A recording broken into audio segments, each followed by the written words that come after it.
మనం ఇప్పుడు బ్రాకెట్స్ని ఎలా యూజ్ చేసుకోవాలి. సో బ్రాకెట్స్ వల్ల రెగ్యులర్ ఎక్స్ప్రెషన్స్లో యూజ్ ఏంటో చూద్దాం. మనకి ఫస్ట్ వచ్చేసి స్క్వేర్ బ్రాకెట్స్లో find any of the characters between the brackets. So నాకు ఇప్పుడు ఏం కావాలి అంటే ఏ అనే లెటర్ ఎక్కడొచ్చినా, ఎల్ అనే లెటర్ ఎక్కడొచ్చినా, ఏ అనే లెటర్ ఎక్కడొచ్చినా, ఎస్ అనే లెటర్ ఎక్కడొచ్చినా నాకు దాని ప్లేస్లో క్వశ్చన్ మార్క్ కావాలి. ఓకేనా? సో దాని పర్పస్ నేను ఏం చేస్తున్నానో చూడండి. రీప్లేస్ మెథడ్లో స్క్వేర్ బ్రాకెట్స్ తీసుకుంటున్నాను. స్క్వేర్ బ్రాకెట్లో మనకి ఏమేమి ఏ, కే, ఎల్, ఎస్, ఏకేఎల్ఎస్. సో ఐ అంటే మనకి క్యాపిటల్ అయినా ఉండొచ్చు, స్మాల్ అయినా ఉండొచ్చు. జీ అంటే మొత్తం అంతా క్యారెక్టర్స్, మొత్తం అన్ని క్యారెక్టర్స్ని రీప్లేస్ చేయాలి. ఇప్పుడు వీటిని దేంతో, ఏ లెటర్ని కానీ, కే లెటర్ని కానీ, ఎల్ కానీ, ఎస్ కానీ వస్తే దాన్ని నేను క్వశ్చన్ మార్క్ తోటి రీప్లేస్ చేస్తున్నాను. చూడండి, వెల్కమ్ ఎల్ లెటర్ దగ్గర క్వశ్చన్ మార్క్ వచ్చేసింది, ఎల్ దగ్గర క్వశ్చన్ మార్క్, ఏ దగ్గర క్వశ్చన్ మార్క్. సో ఈ విధంగా మీరు స్క్వేర్ బ్రాకెట్స్లో ఏ లెటర్స్ దగ్గర మీకు చేంజ్ చేయాలనుకుంటున్నారో వాటిని మనం రీప్లేస్ మెథడ్ లేకపోతే మ్యాచ్ మెథడ్ యూజ్ చేసుకోండి. అలా యూజ్ చేసుకుని సెట్ చేయండి ఒకసారి. ఓకే, సో ఏకేఎల్ఎస్ లేదు, మీరు ఎంఓనే కావాలి, ఎంఓ. ఓకే, ఎంఓ అని ఇస్తున్నాను. ఎంఓ వచ్చినప్పుడు మనకి ఎంఓ ఎక్కడన్నా వచ్చిందా? సో విఎల్ఆర్ ఓ ఇక్కడ వచ్చింది కదా, ఓ. ఇంకో క్వశ్చన్ మై. ఓకే, సో ఈ విధంగా యూజ్ చేసుకోవచ్చు. అలాగే find any of the digits between the brackets. So find any of the digits అంటున్నాడు. సో నేను ఇక్కడ 1 ఇస్తున్నాను, 0 ఇస్తున్నాను. ఇప్పుడు మనకి ఏమైనా అవుట్పుట్ వస్తుందని చూడండి. సో 0 దగ్గర 7 లేదు కదా, రైట్. 1 0 1 ఎక్కడన్నా పెడదాము, దీనికి మధ్యలో పెడదాం 1. ఇప్పుడు 1 0, 1 వచ్చినా 0 వచ్చినా మనకి క్వశ్చన్ మార్క్ రావాలి. సో నాకు 0 దగ్గర నుంచి 9 వరకు ఏ వచ్చినా సరే నాకు క్వశ్చన్ మార్క్ రావాలంటే ఈ విధంగా రాసేసుకోవచ్చు, 0 to 9. ఓకే, సో అలాగే మరి దీనికి కూడా ఉందేమో చూద్దాం. ఏ టు జెడ్ అని, ఏ టు జెడ్.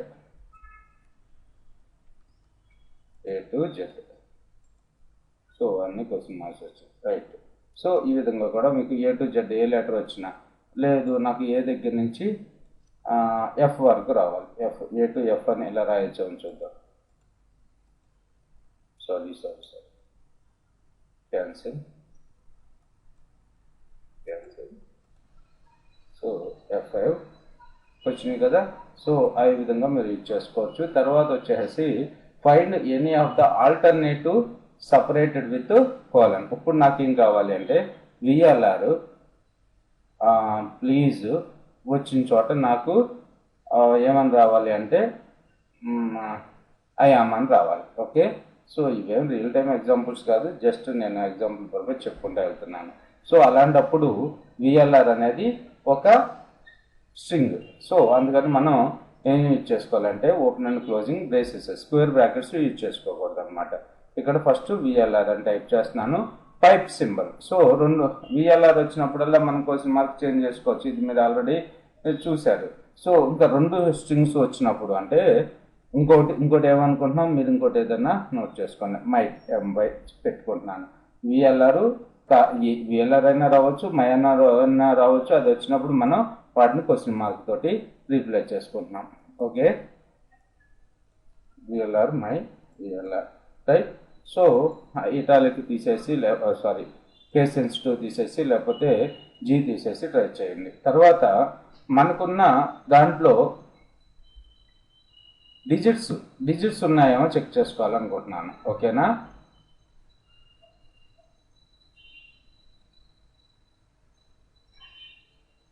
డిజిట్స్ రావాలి అనుకుంటున్నాను.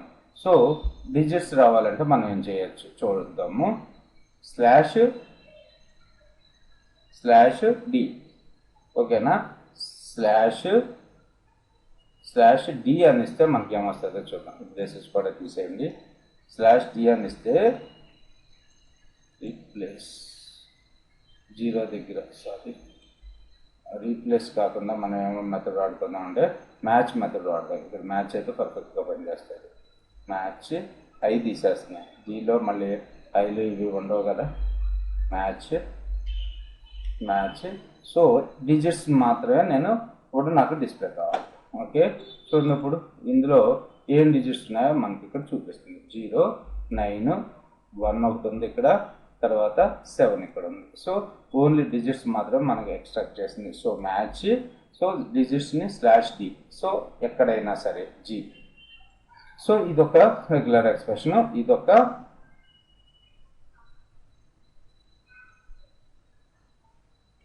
మన రెగ్యులర్ ఎక్స్ప్రెషన్ యొక్క సింటాక్స్ ఏంటి ఒకసారి మర్చిపోకుండా రాసుకుందాం. ఫస్ట్ ఏమొస్తుంది మనకి ప్యాటర్న్, తర్వాత వచ్చేసి మోడిఫైర్, అంతే కదా. Modifier right. ఇప్పుడు పిక్ చేసుకుంటున్నానంటే వైట్ స్పేస్ పర్పస్ మనం రాసేది S. So find the white space characters. White spaces ఎక్కడ ఉన్నాయో మనకు అవన్నీ కూడా చూపిస్తూ ఉంటుంది. సో ఇన్ని వైట్ స్పేసెస్ ఉన్నాయి. మనకు కావాలంటే మీరు అబ్జర్వ్ చేసుకోండి. ఇంకో వైట్ స్పేస్ ఇవ్వండి, కావాలంటే ఇది మనకు ఇంకో కామా కనపడుతూ ఉంటుంది. ఓకే, ఇన్ని వైట్ స్పేసెస్ ఉన్నాయి. సో మీరు కావాలంటే కౌంట్ చేసుకోండి ఎన్ని వైట్ స్పేసెస్ ఉన్నాయని. తర్వాత సో నాకు ఈ వైట్ స్పేసెస్ అన్నీ కూడా నాకు దీంతో కామా తోటి రీప్లేస్ కావాలి. అప్పుడు ఏం చేస్తావు, రీప్లేస్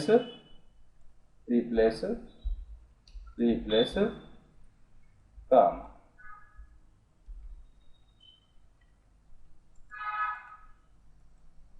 సారీ,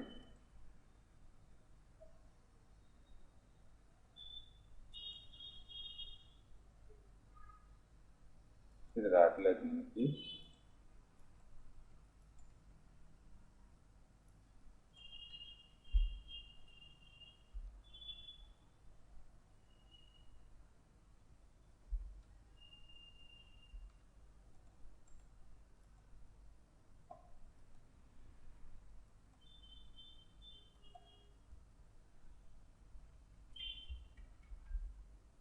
చూసారా, మనకి రీప్లేస్లు అన్నీ కూడా దీంతో క్వశ్చన్ మార్క్ తోటి రీప్లేస్ అయినాయి. అదే వైట్ స్పేసెస్ అన్నీ కూడా. సో కామా తోటి రీప్లేస్ చేయాలి. నాకైతే నేను మిస్టేక్ ఇక్కడ ఫంక్షన్ నేను మిస్టేక్ చేసినట్టున్నాను. ఓకే, సో తర్వాత B, find a match at the beginning of a word like this. So /b ఎందుకు యూజ్ చేస్తామో మనం చూద్దాం. /b ఈజ్ మోడిఫైర్ /bని ఎందుకు యూజ్ చేయాలో చూద్దాం. నాకు ఇప్పుడు /b వల్ల యూజ్ ఏంటో చూద్దాం. /b గురించి డెఫినేషన్ మనకి ఏమని చెప్పారు. /b is used for find a match at the beginning of the word and find the word at the ending of the word. Right. ఇప్పుడు నాకు ME అనే లెటర్ తోటి నాకు ఈ సెంటెన్స్ ఉంది కదా, ఇక్కడ ఇంకో లెటర్ రాస్తున్నాను RAME, రమి.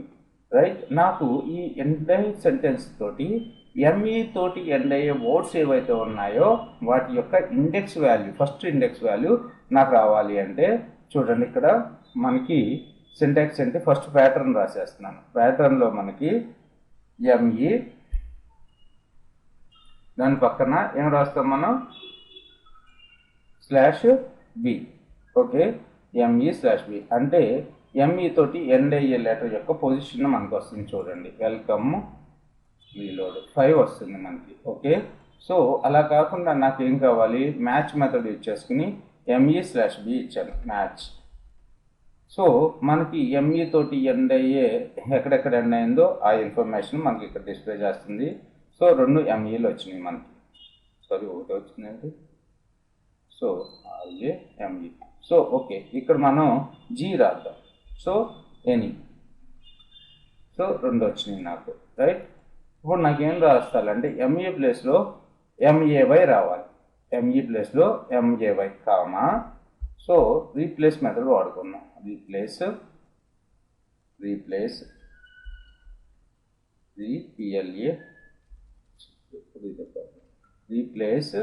సో ఇక్కడ ME ప్లేస్లో MAY. ఇంకో నీకు గుర్తుగా ఉండాలంటే ఇంత పెద్ద లెటర్స్ వాడాను. ఇప్పుడు చూడండి, నాకు సో ఎంఈ ప్లేస్లో ఇది వచ్చేసింది, రైట్. సో ఈ విధంగా మీరు /b అనే మోడిఫైర్ని ఈ విధంగా యూజ్ చేసుకుంటారు. తర్వాత /s. సో దీన్ని మెటా క్యారెక్టర్స్ అని అంటారు అనమాట. /bని మెటా క్యారెక్టర్స్. సో దీంట్లో మెటా క్యారెక్టర్స్ని ఎక్కడ రాస్తున్నాము? ప్యాటర్న్ పక్కన రాస్తున్నాము. ఇవి మోడిఫైర్స్ కాదు, ఇవి మెటా క్యారెక్టర్స్. /b అనే /d అనే ఒక మెటా క్యారెక్టర్ ఉంది, /s ఒకటి ఉంది, /b ఒకటి ఉంది, అదే నాకు ఇక్కడ ఏం కావాలి అంటే ఎంఈ తోటి స్టార్ట్ అయ్యే లెటర్స్ కావాలి. ఎంఈఎన్ఏ మీనా అని రాస్తున్నాను. మీనా, మేక.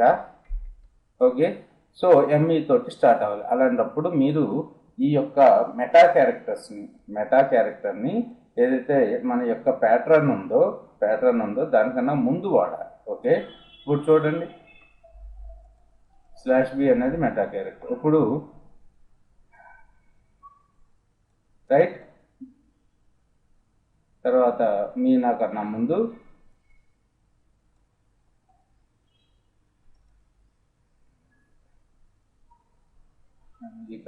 ఏమొస్తుంది మనకి?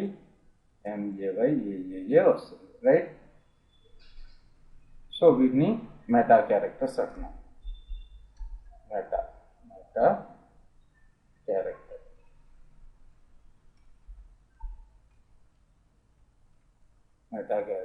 సో మోడిఫైర్స్ గురించి చూసాము, మెటా క్యారెక్టర్స్. ఇంకా మెటా క్యారెక్టర్స్లో మనకి ఇంకోటి ఉంది, find the Unicode character for the specified by hexadecimal number 4XXXXX.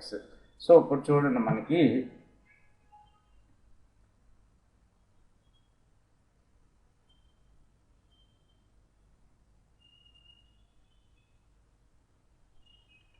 U అని ఇచ్చారు. సో ఇక్కడ మ్యాచ్ వాడుతున్నాను, మ్యాచ్ /u అనే మెటా క్యారెక్టర్ని ఇక్కడ వాడుతున్నాను, /u. సో హెక్సాడెసిమల్ నెంబర్ కావాలి, హెక్సాడెసిమల్ నెంబర్ ఇక్కడ పాస్ చేయాలి. సో 0047 అని ఇస్తున్నాం. ఓకే, 0047. G ఇది అవసరం లేదు, ఇంకా ఇది తీసేస్తున్నాను. సో ఎక్కడ రిపేర్ అవుతుందో చూడండి, 0047 హెక్సాడెసిమల్ నెంబర్.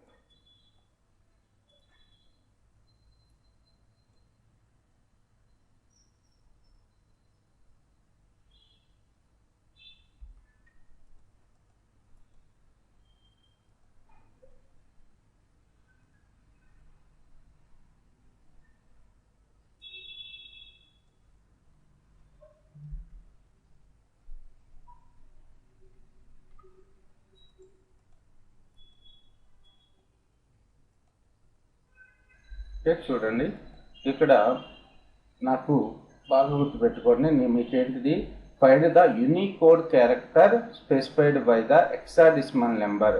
సో 0065 యొక్క నాకు క్యారెక్టర్ కావాలి, హెక్సాడెసిమల్లో మనకి ఇచ్చారు. సో దాన్ని ఒక యూనికోడ్ ఇచ్చారనమాట 0065 అని. సో దాని యొక్క క్యారెక్టర్ వాల్యూ మనం ప్రింట్ చేయాలి అనుకుంటే మనం ఏం చేయొచ్చు, సో /u /u ఆ యొక్క హెక్సాడెసిమల్ కోడ్ వాల్యూ ఇచ్చి G ఎక్కడైనా అపీరెన్స్ అయితే నేను మ్యాచ్ వాడాను, మ్యాచ్ వాడితే మనకి ఏమొస్తుంది, సో ఈలో ఎన్నిసార్లు ఈ యొక్క వాల్యూ హెక్సాడెసిమల్ యూనికోడ్ వాల్యూ వచ్చి 0065. మనకి ఇవి తెలియాలి, లేకపోతే కష్టం. ఇప్పుడు 68 ఇచ్చాను, 68 అంటే మనకి ఏమొస్తుందో చూడండి. So H. ఓకే, H ఎక్కడ ఉంది? సో నాకు ఆ యూనికోడ్ వాల్యూని, సో లేదు మీరు K అని ఇలా డిక్లేర్ చేసే బదులు ఇక్కడ రాసేసుకోవచ్చు కదా, /G ఇలా రాసుకోవచ్చు అని చూడండి, రైట్. సో 65,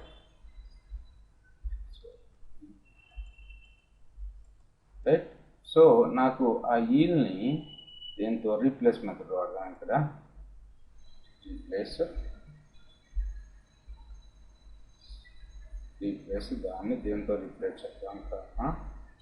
సో ర్యామ్ తోటి రీప్లేస్ చేద్దాం.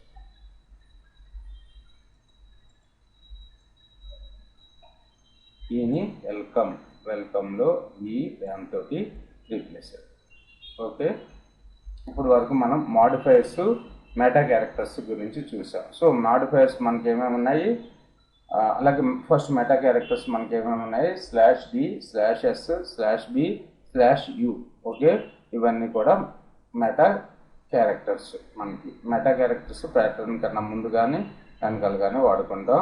తర్వాత వచ్చేసిన తర్వాత మనకి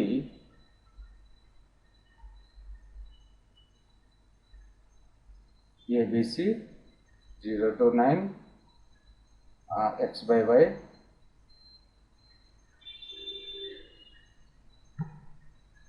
తర్వాత మోడిఫైర్స్ వచ్చి IGM అనే మోడిఫైర్స్ అనుకున్నాయి. IGM అంటే మల్టీ లైన్ మ్యాచింగ్.